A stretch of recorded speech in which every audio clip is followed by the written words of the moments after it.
नमस्कार शेतकरी बांधवांनो, पुन्हा एकदा डॉक्टर किसानच्या यूट्यूब चॅनलला तुमचं खूप खूप स्वागत। व्हिडिओचा विषय खूप महत्त्वाचा आहे। कलिंगड टरबूज या पिकामध्ये एकरी 40 टन उत्पादन घेण्यासाठी सेटिंग सुरू झाल्यानंतर पुढचे 30 दिवस कसं कामकाज केलं पाहिजे त्या संदर्भामध्ये आजचा व्हिडिओ खूप महत्त्वाचा आहे। व्हिडिओ शेवटपर्यंत बघायचा आहे। आपण एक साधारणतः 28 ते 30 दिवसाच्या कलिंगडाच्या प्लॉटमध्ये या ठिकाणी उभे आहोत। या ठिकाणी जर आपण बघितलं अशा पद्धतीने सेटिंग व्हायला सुरुवात झाली। ही सेटिंग तुम्ही या ठिकाणी बघू शकतात। हे वेल मी वरती उचलून दाखवतो। ही सेटिंग होते, या बाजूला बारीक बारीक फळ सेट व्हायला लागले।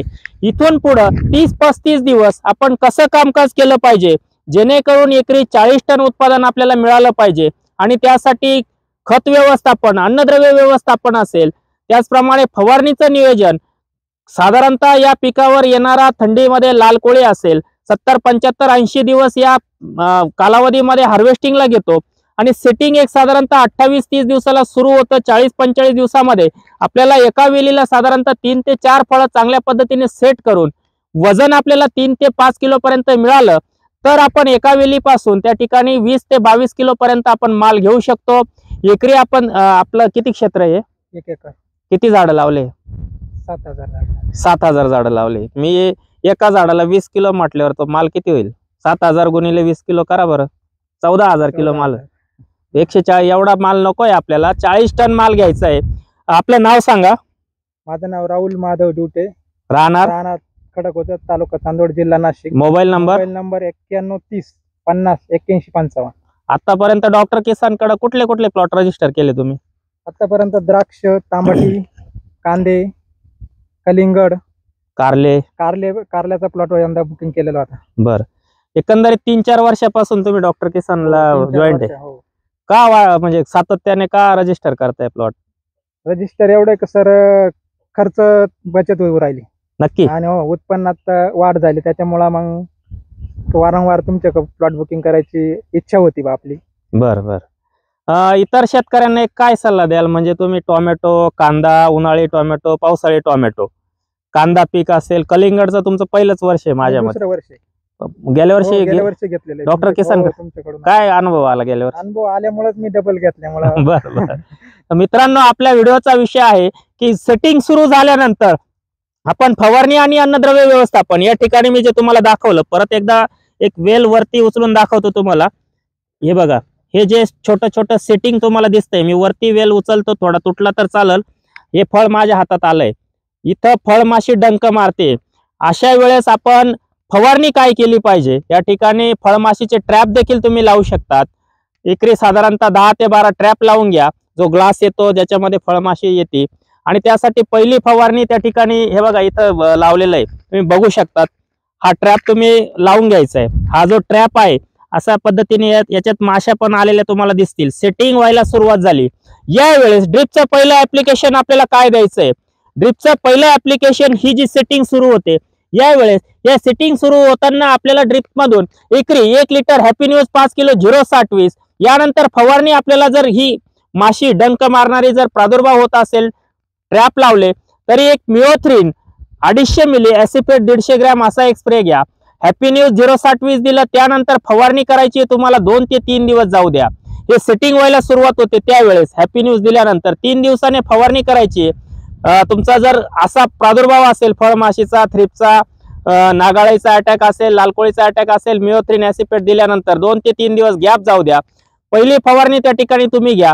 चांगल्या पद्धतीने सेटिंग सुरू झालेलं आहे आणि ते सेटिंग फळाचे पिवळे म्हणजे फळ पिवळे न पडता चांगलं सेटिंग भरपूर आपल्याला मिळवण्यासाठी त्या ठिकाणी पहिली फवारणी त्या ठिकाणी 32, 34, 35 दिवसाला घ्यायची आहे।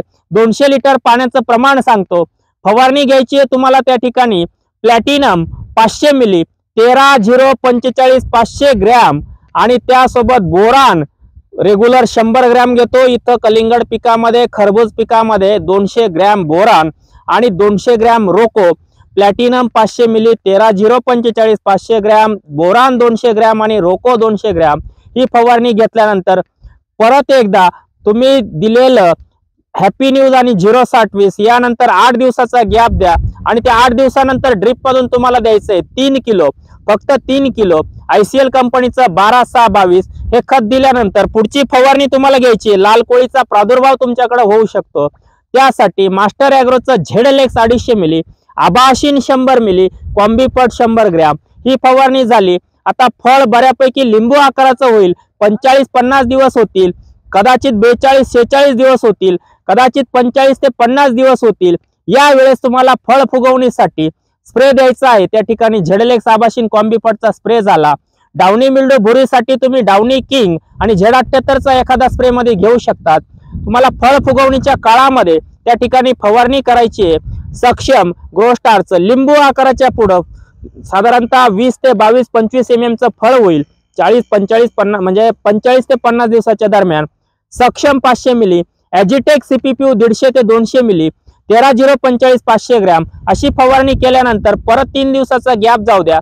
चांगलं कीटकनाशक त्या ठिकाणी फवारणी करत असताना नागाळी असेल, लालकळी असेल, फळ पोखरणारी आळी असेल यासाठी तुम्हाला फवारणी करायची आहे. फिनिक्स हायटेकचं पॉवर किंग 250 मिली, नुवान 150 मिली. यानंतर ड्रीप मधून तुम्हाला 55-60 दिवसाला फळं बऱ्यापैकी तुमचे 75-100 mm च्या पुढे होतील. म्हणजे अशा पद्धतीने फळं होतील जे हातात बसतं. आपल्या हापूस आंबा असतो त्या पद्धतीने, तो मोठा आंबा असतो हापूस, त्या पद्धतीचे फळं होतील. त्यावेळेस तुम्हाला साधारण थंडीच्या कालावधीमध्ये उन्हाळी लागवड कराल त्यासाठी वेगळे व्हिडिओ मी दिलेले आहे.